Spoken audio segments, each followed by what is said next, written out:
Hai Pemsolik, balik lagi sama aku Angel di acara T-Talk. Dan kali ini aku lagi ada di Pemstage Point Jakarta Selatan bersama Pak Aryo. Halo. Halo Pak. Halo. Nah, kali ini kita bakal membahas salah satu permasalahan laptop yang paling sering ya dialami sama Pemsolik ini, yaitu blue screen. Ayo, pasti kalian pernah ngalamin dong masalah blue screen. Nah, kita bakal bahas nih sekarang mengenai masalah blue screen sama Pak Aryo. Mungkin langsung aja kali ya, sebenarnya blue screen itu apa sih Pak? Blue screen ya?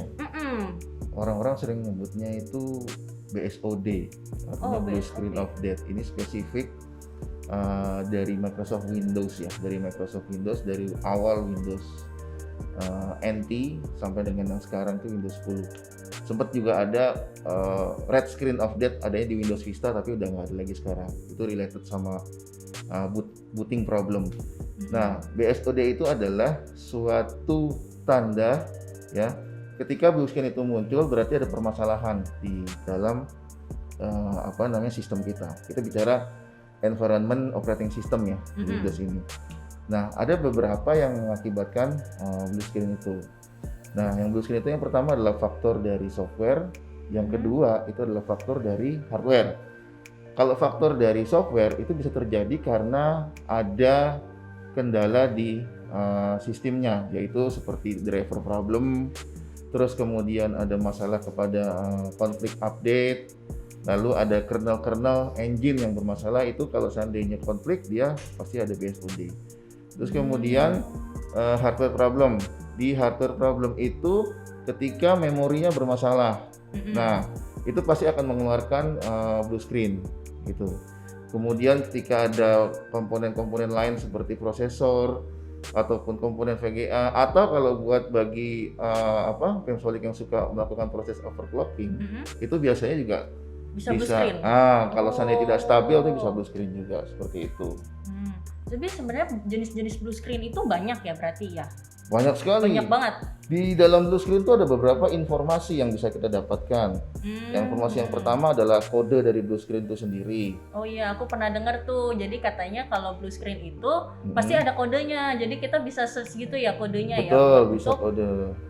Ngatasin blue screennya itu sendiri ya. Blue screen kode. Terus kemudian yang kedua adalah informasi. Informasi berupa apa yang menyebabkan blue screen. Biasanya di situ ada tulisannya memory allocation error, atau ada kernel cache fault error. Itu jadi macam-macam di situ bisa diidentifikasikan. Untuk bagaimana caranya mengidentifikasikan bahwa blue screen itu apa permasalahannya, itu biasanya tinggal kita catat kodenya, kita foto kodenya, lalu kita googling ke forum-forum, biasanya banyak informasi tersebut gitu.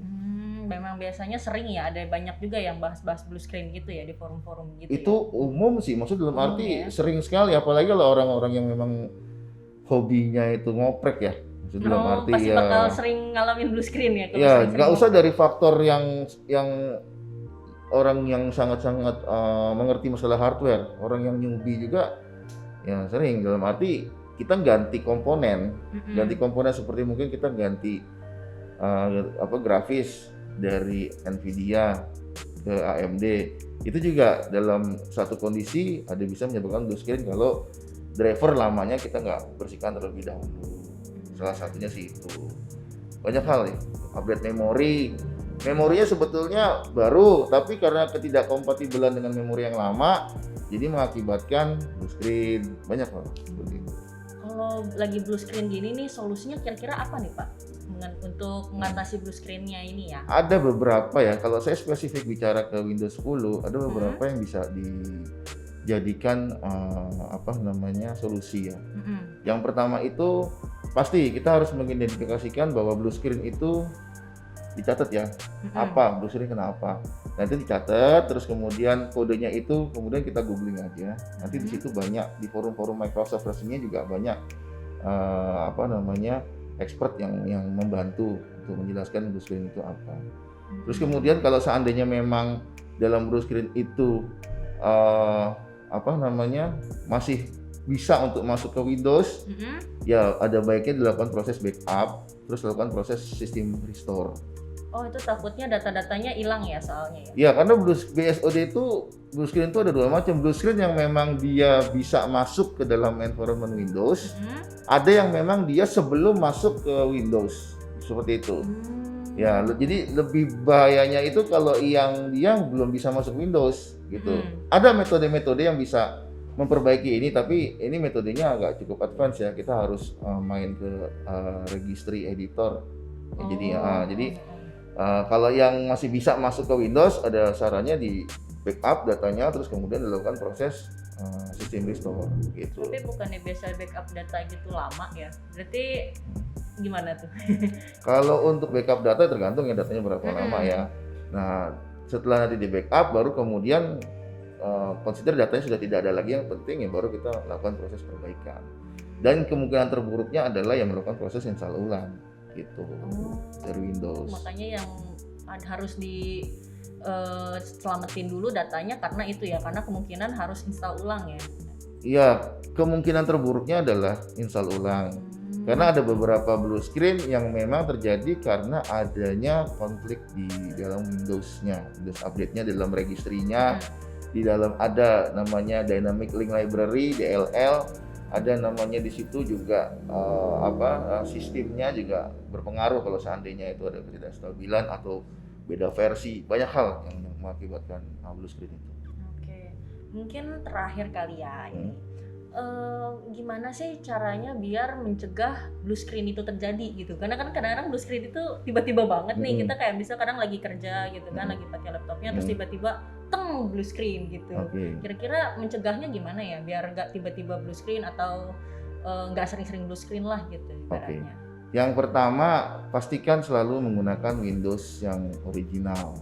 Bukan yang bajakan-bajakan gitu. Ya, karena kalau seandainya kita memakai yang memang non original, ada kemungkinan disusupi oleh malware atau virus di situ yang mengakibatkan ketidakstabilan sistem. Itu yang pertama. Yang kedua, pastikan Windows dalam keadaan up to date. Ya.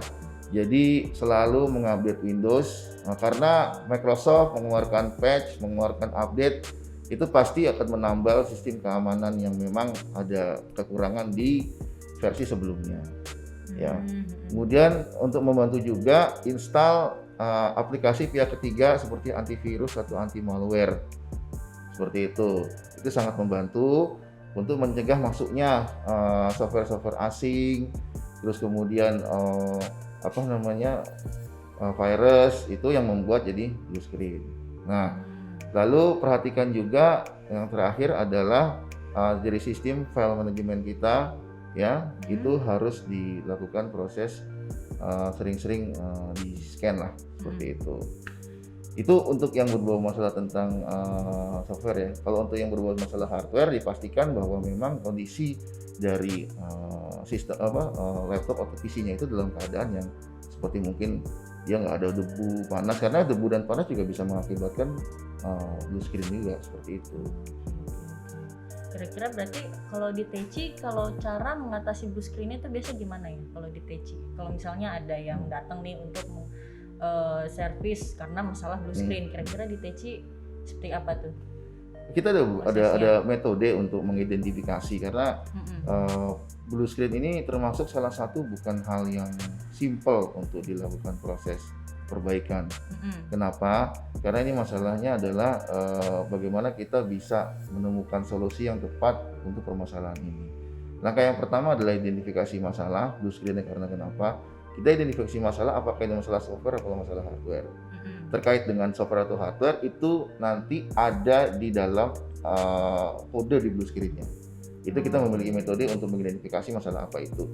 Setelah diketahui apakah ini software, apakah ini hardware, baru kita lakukan proses perbaikan. Perbaikan itu bisa, kalau di software perbaikan itu bisa kita melakukan software scanning ya, kita scanning software apa aja yang bisa mengakibatkan blue screen. Atau kita melihat bahwa adakah ancaman dari luar ya, seperti virus atau malware. Nah, dari situ baru kita bisa identifikasi itu, kita lakukan perbaikan. Itu sebagai contohnya seperti itu. Nah, kalau untuk masalah hardware, kita akan tes lagi satu persatu hardwarenya, dari CPU, kartu grafis, terus kemudian memori, macam-macam yang ada di situ, sama storage, hard disk atau SSD dan lain-lain. Kita cek satu persatu, memastikan bahwa komponen dalam keadaan yang memang prima. Karena kalau ada komponen, ada salah satu komponen yang memang dalam keadaan bermasalah, itu mereka nggak akan bisa berjalan secara berkesinambungan. Ngaruh ya jadi Wah, semuanya. sangat berpengaruh ya. gitu. Jadi kayak sakit satu jadi sakit semua gitu Iya, ya. betul. Jadi harus dicek dulu. Kalau nanti di hardware ada masalah pasti ketahuan. Nah, itu nanti yang akan kita lakukan proses perbaikan selanjutnya, apakah perlu diperbaiki, bisa diperbaiki atau harus ganti. Kira-kira seperti itulah ya. Ternyata cukup kompleks juga ya mengenai Sangat, masalah. ya sangat. Kalau blue screen itu screen salah satu, itu ya. salah satu yang menurut saya sih paling kompleks ya. Karena padahal blue screen itu sering banget nih terjadi nih. Kayak aku yakin nih mungkin hampir semua ya pernah ngalamin yang namanya blue screen gitu kan. Gitu. Dan semuanya tuh rata-rata bingung langsung, karena kan datangnya tiba-tiba bikin panik juga kan kadang-kadang kan. Kayak misalnya lagi ngerjain tugas terus belum di-save atau blue screen kayak gitu.